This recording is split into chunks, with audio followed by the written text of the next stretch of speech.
Assalamu alaikum, Sheikh. Alhamdulillah. I have a question.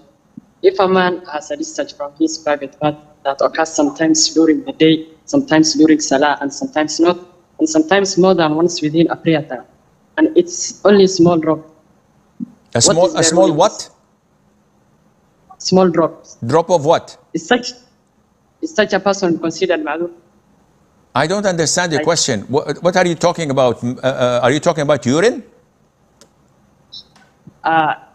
No, but it's something like muddy. So, like, or do they follow the normal rules? How long does it take him to see this stopping?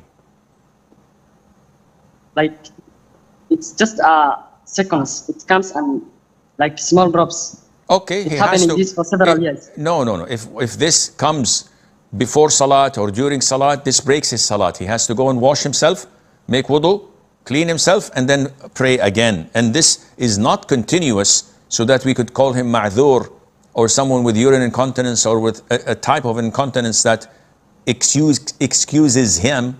He's not. This is something that takes few seconds and it leaves on its way. Why do people in the Haram and some Imams, when they recite, not look at the position of prostration and look forward? Akhi, this is their problem, not mine. You're asking me, how did the Prophet pray? I'm telling you. You're asking me, what's the right way to pray? I'm telling you, you have to look at your area of prostration. If these Imams do otherwise, then they're not following the Sunnah. And not necessarily everything they do is according to the Sunnah. They are human beings. They're not great scholars of Islam that are followed in every single thing they do.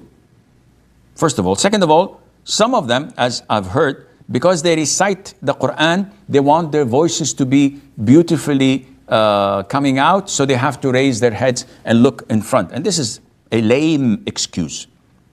No way that you go against the way of the Prophet ﷺ and say that, well, this is for necessity. It's like people when they recite and they want to go for ruku', some Imams do this. They go to the microphone and say, Allahu Akbar. Everybody is in ruku' and the guy is just interested in his voice coming to the microphone. And then he goes for ruku'. This is totally bogus and not from the Sunnah. So follow the Sunnah. Do not follow the people.